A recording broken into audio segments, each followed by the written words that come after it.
we're going to be giving you a closer look at this Angleizer template tool. Alright, so pretty simple. He's made out of plastic, but pretty durable. I mean, he obviously can bend quite well, each piece, and still be pretty good. So even though he's plastic, he's pretty good, pretty sturdy. There's a number of things you can do with this, and this is a pretty cool tool, one of those tools that aren't very expensive to get, and if you do any type of jobs, you'll end up using this quite a bit. Now you can get through most of your jobs without a tool like this, but it's measuring twice and 3 times and 4 times and probably screwing it up and then having to measure again.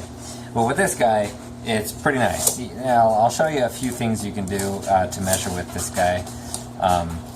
But say you come up, you're putting laminate flooring down like this, and say you're coming up to an angle like this, and you get your tape measure out, you label, or you measure that, and you measure that, and you're like, okay, I need that. Well, with this guy,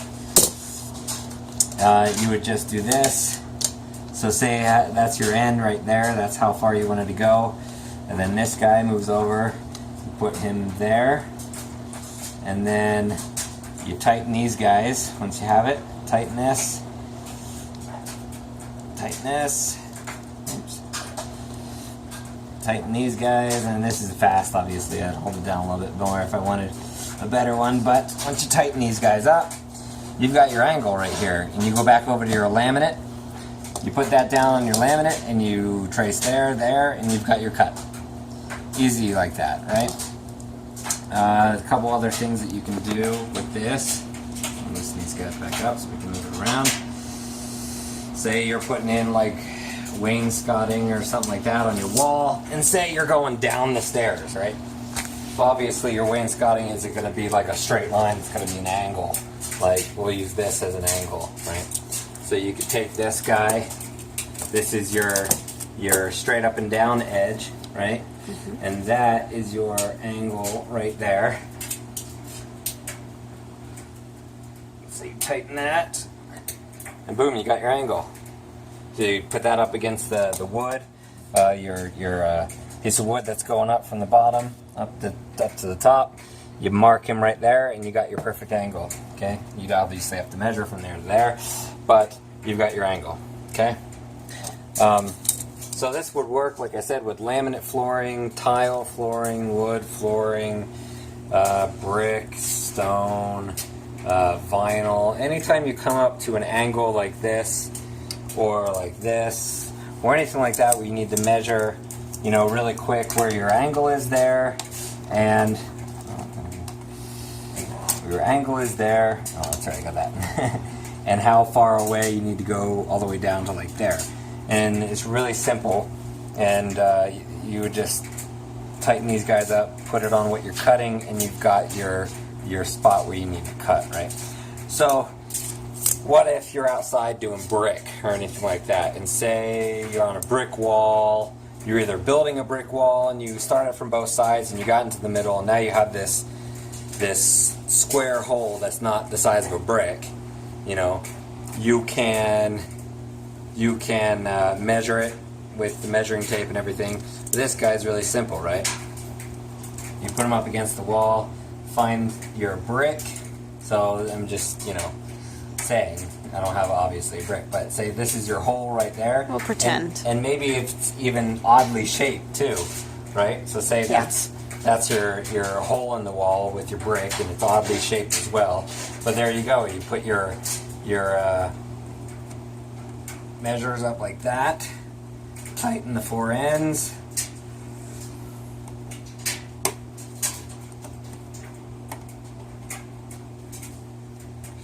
And you've got your hole in the wall that you got to cut your brick out of, right? Mm-hmm. And what's really nice is, like I said, you can come up across this. You can take your measuring tape, measure from side to side and up and down. That's great, and probably get a cut, right? But what if it's uneven like that, right? Mm-hmm. So you'd have to measure this way and measure here, and then mark it. This guy's, like I said, super simple. You put it up there, put these where that hole is, tighten it, and you've got your cut. Okay. So this would be kind of convenient for like custom building projects too. Yeah, So say you wanted to make a custom thing in the floor where you have a brick that goes around in a circle, right? You got to cut those bricks at a certain angle like that so that they'll fit in and turn so it all ends up, right?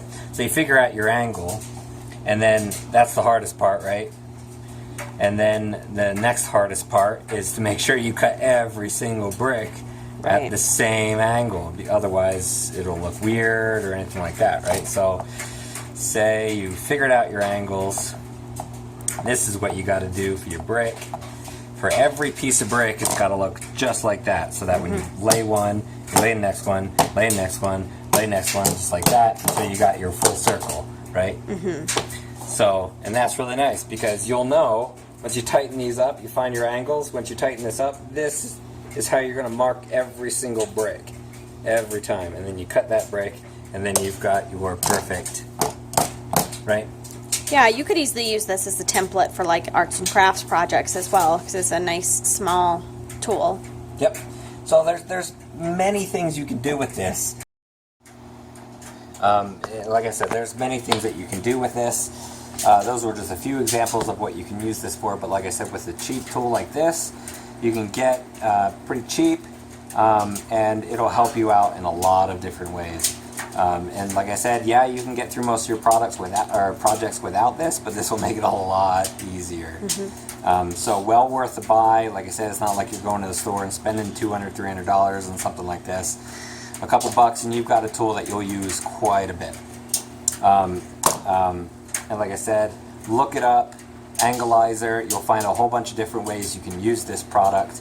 Like I said, what I showed you was just a few different ways that you could do this, but there's many more things that you can use this, and probably you'll be able to use this in your next upcoming project that you're doing. You just don't know. So like I said, look it up. You'll see a bunch of different ways you can use this, and it's well worth a tool to have sitting in your tool chest. Okay, one question on this one. Are they typically this small? Is this a typical size for an Angleizer? Are there larger ones that you make for bigger projects? I'm sure there's larger ones that you can buy. Obviously, you spend a little bit more money on them. Some that are probably like metal or anything like that. Yeah. But like I said, if you're just doing odd-end projects here and there, or doing one-room flooring, you know, spend a couple bucks and you get this guy, and you'll be all good. Yeah, and definitely just a closer look here, easy to draw with. Like if you're going to draw your angle on there, you've got those flat, steady edges that you can take those big pencils to. And okay, very cool. And that's been your closer look at this Angleizer template tool.